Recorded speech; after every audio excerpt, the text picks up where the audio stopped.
also that are not married and they're doing these incredible. Well, there's a mirage of things. I think first of all we have to go back to writer. You are very well known for teaching skills. Your students speak a whole lot about you. Miss Nigeria competition. And I said, let's pick them up. Let's take them back to Nigeria and let's teach them a different kind of job.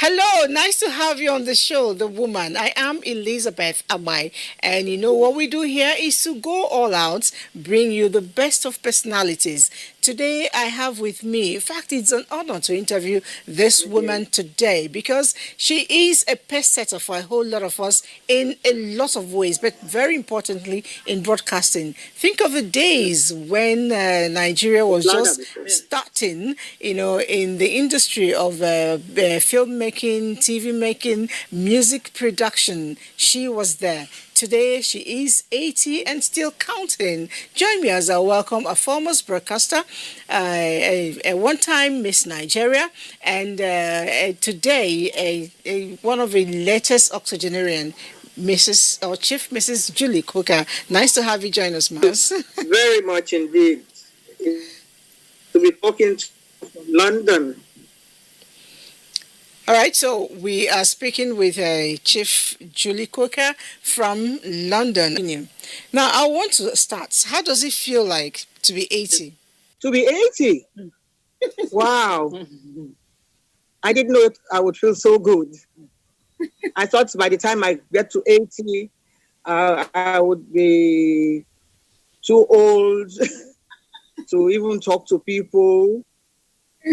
I thought that I would not be able to move around as I used to jump around before. Well, that is more or less the picture, but it's just that this one has gone beyond my wildest dreams.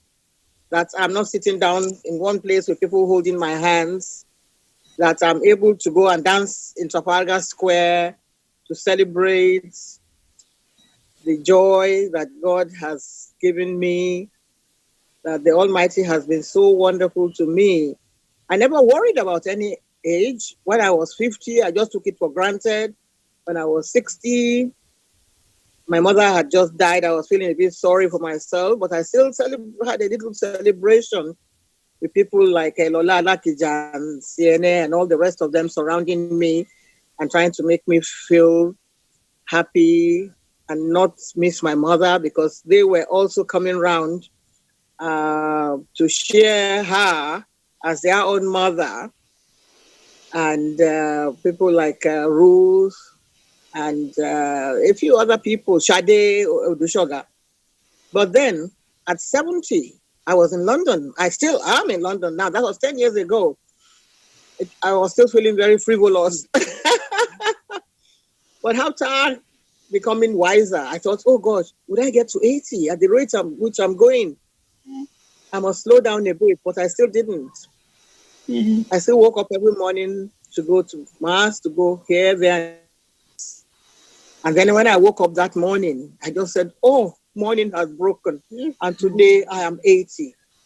Wow. And I said to myself, if I'm able to go to church on that day, I would dance all the way from the church to the Nigeria High Commission. Nobody will stop me. Because that day is Diaspora Day. And that would mean the real topping, the icing on the cake for me. So that's why you saw me with those that went to church with me, because the doors of the churches were just being opened then.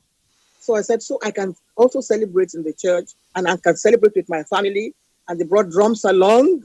Can you imagine that? Nigeria High Commission is adjacent to Trafalgar Square and on the other side of 10 Downing Street. So I wrote a letter to the Prime Minister. All right. Let him know that I was going to be 80. So if you hear drumming outside, it shouldn't be. Then that is Julie, right in front of 10 Downing Street. The first time I met him, he was mayor of London, and that was in Trafalgar Square.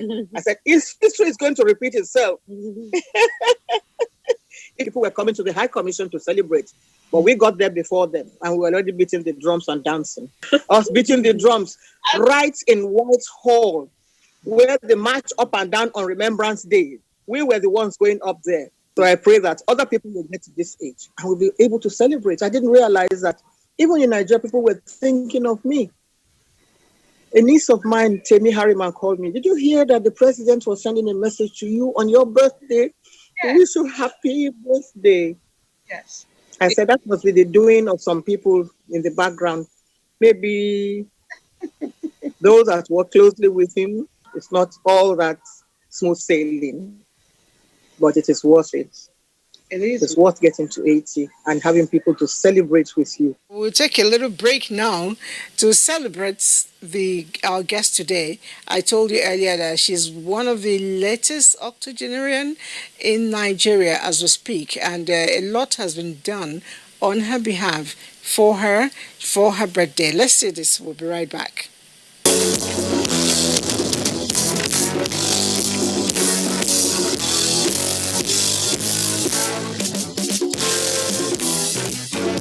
She is extremely well informed, very, very current. At 80, she has not slowed down mentally at all. Julie was one of the probably 3 first females on television in this country.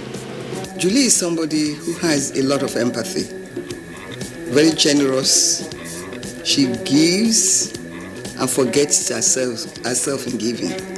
She is one of the rare people who are very highly talented, who, though would soar to great heights, and yet remain still connected to their roots.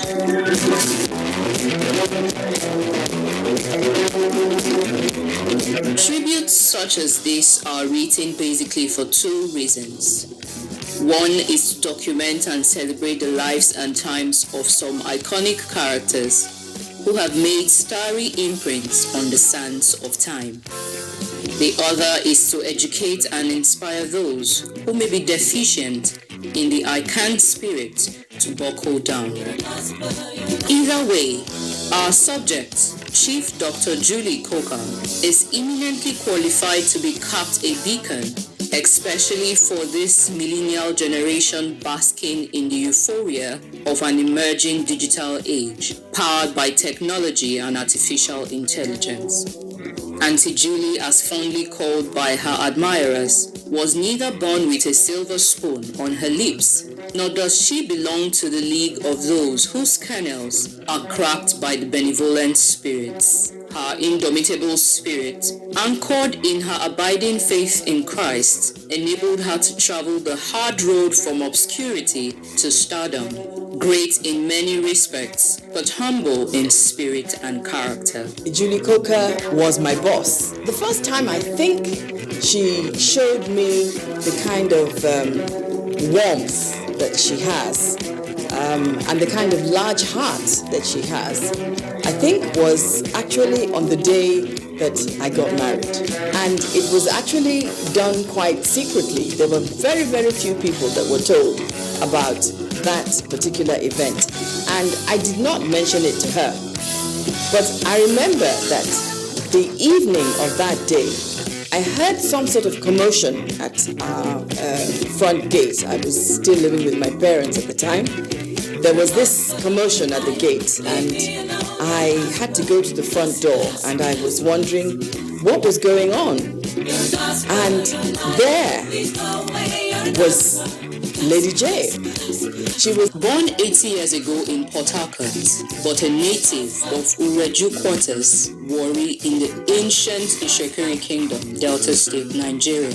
Auntie Julie enrolled in the St. Mary's Convent School, Lagos, managed by the Catholic nuns who groomed her between 1946 and 1953. She proceeded to the secondary school at Holy Child College, Obalende, and continued with the same momentum, winning prizes in the various festivals of arts or schools in Lagos. By the time she left secondary school in 1957, it was obvious she was going to go places. years, having developed a good voice, acceptable diction, courage, and a good command of English language. She audaciously entered for the Miss Nigeria Beauty Contest in 1957 and was zoned to the West.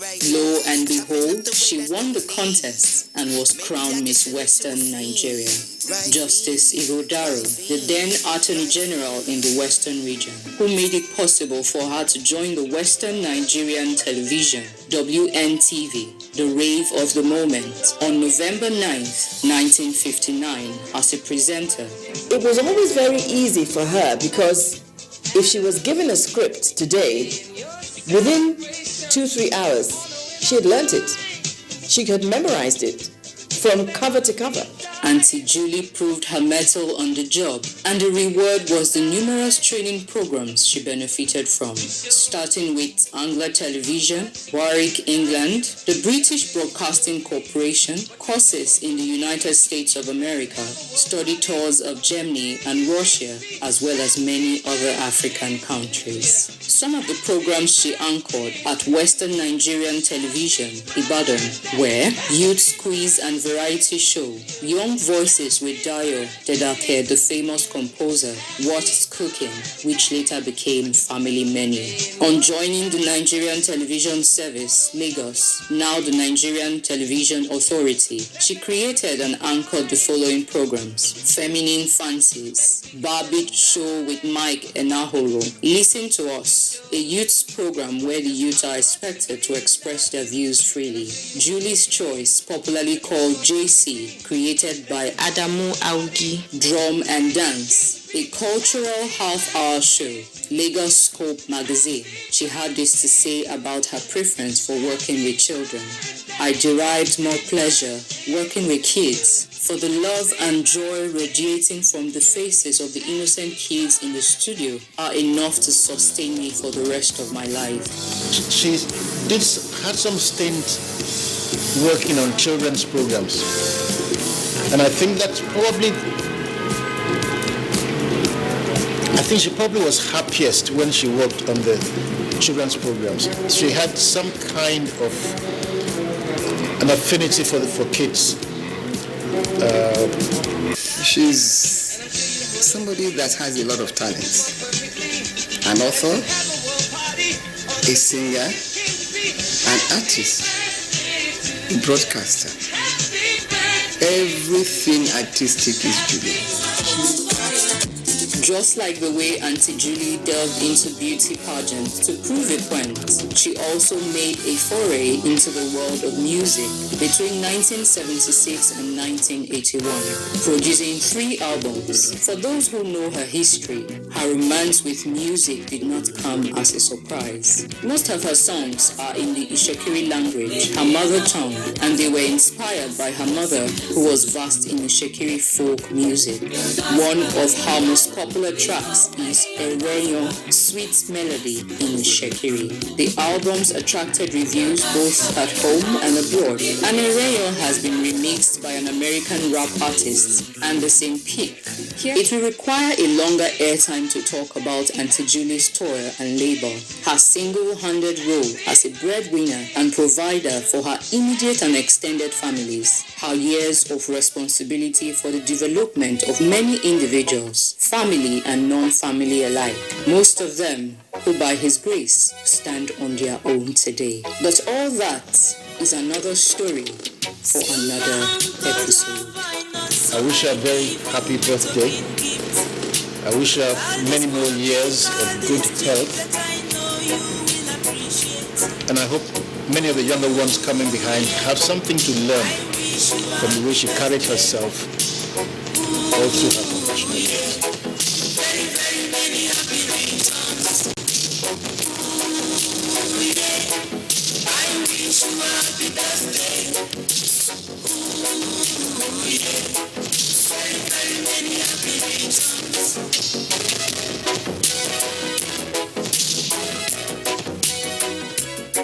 She's a person very much of the present. She doesn't dwell on the past. That is a wonderful gift for anybody to have. I love her. I wish her all the best. The rest of our lives will be in peace, in joy, and happiness. Have a wonderful celebration. You deserve all the good things of this life. Love you loads, darling. Happy birthday, Lady J.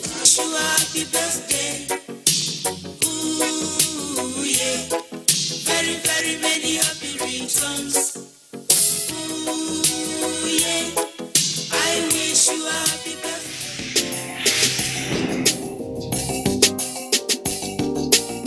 At a point, I mentioned earlier that this journey, which I am, you started it for a lot of us here in Nigeria as a presenter, as a presenter in NTA, then NTV. You paid your dues, you did very well. I'd like to know, could you recall things that excited you, moments that excited you, as much as there were challenges too, as you did your job as a young presenter in NTA? What was it like for you? The journey has not been easy. It's just that I feel happy that I've been able to touch so many lives. All my colleagues, I remember all of them right from the very beginning. Those that I've learned from, like Nike Agbaje Williams, Nelson Epaye, Victor Adeniyi, Shola, people that I started work with in those days. Ted Mokoro was also one of us there, and Kehinde Adesina, Mark Oviagele, and Bruce, of course, his senior brother. We were all, there's a picture of all of us, and I was the only girl at the time, and somebody was saying, where is this, where is that? I said, well, I sort of worked more closely with the men because they encouraged me a lot. And I was able to have a lot of comfort from being loved by all members of the team. We worked as a team then. And if I wasn't making too many mistakes, but at least they made sure that I never even stumbled or knocked my feet on any stone as we were, learning this new trade. Not even in our wildest dreams would we have imagined that we'll be seen in different parts of the world. I'll be sitting in front of the camera and talking to people. And here I am talking from Nigeria, from London to Nigeria. So it was really a vision that we couldn't even bring to reality in our own minds. It is what comes out of the mouth of the newscaster that people will believe and hold on to. And these are some of the things, the values that we have been able to imbibe, even from the older ones. First of all, we had the technical partners who were from here in London. We learned a bit of some of the things that we went to study in America. But then you have to pass on the message to other people. Whenever I had the opportunity to go to the training school, I was able to impart some knowledge about what I had learned from Anglia Television in the early days.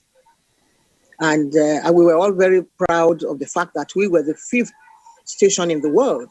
Nigeria had television even before France. First station in Africa. We must always hold the torch and be proud of that heritage, part of that dream of our forefathers who brought television to Nigeria, thereby making it the first in Africa. And that was our slogan. It was always a pride to say that this is WNTV, first in Africa, even as a little girl. God bless you. Thank you. Now, I want a parting note. I want you to, give 1 or 2 words to people who have come of age too, who are rather scared of the coronavirus as we speak. They are locked up in their homes, but you are here, you're moving around, well protected.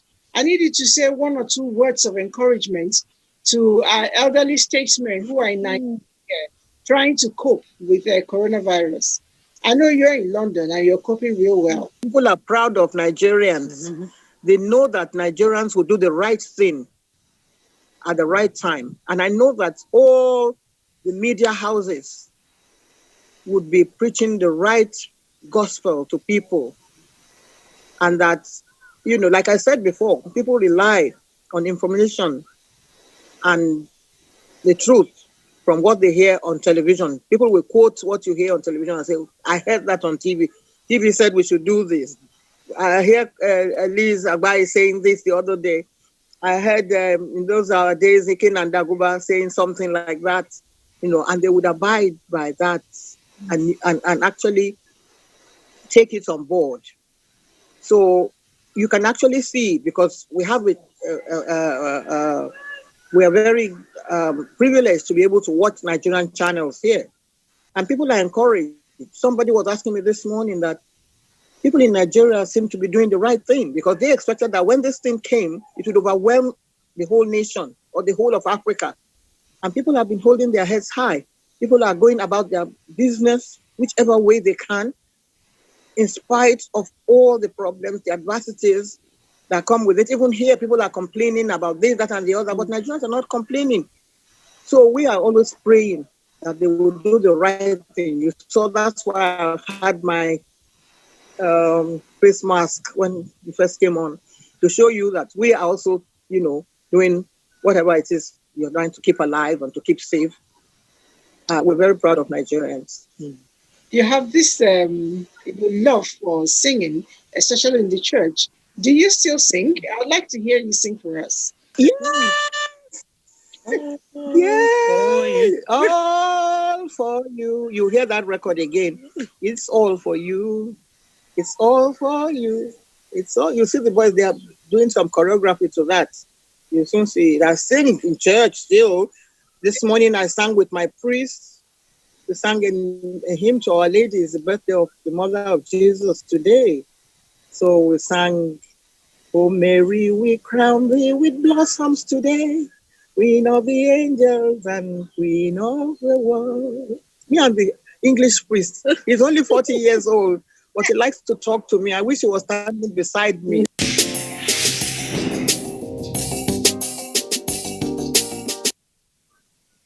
Love is what keeps the world going round. And that's the message that I have for so many people. Love yourself, love your neighbor, just as the Lord himself tells us to do. Hey, thank you for coming on the show. It was wonderful having you. I'm so delighted that you've taken the trouble to put me on. And this is my real ticket to fame. I can now claim this and say, when I turned 80, I was talking to the most beautiful girl in Nigeria via Zoom from London to Abuja, Nigeria. Thank you. We've been speaking with Chief Julie Coker, a former broadcaster, a one-time Miss Nigeria, a musician, a pest setter for a lot of us. And I tell you what, it's been very delighting. At 80, she's still sounding very strong. Let's, paddle our boat towards where she's done, so that when we turn that age to, we'll be strong, hale and hearty, just as she is. And if you didn't pick anything, she's preached love here. Love makes the world go round. Let's go by that line and then live a longer life. My name again is Elizabeth Abai. Next week will be another exciting moment. Don't go away.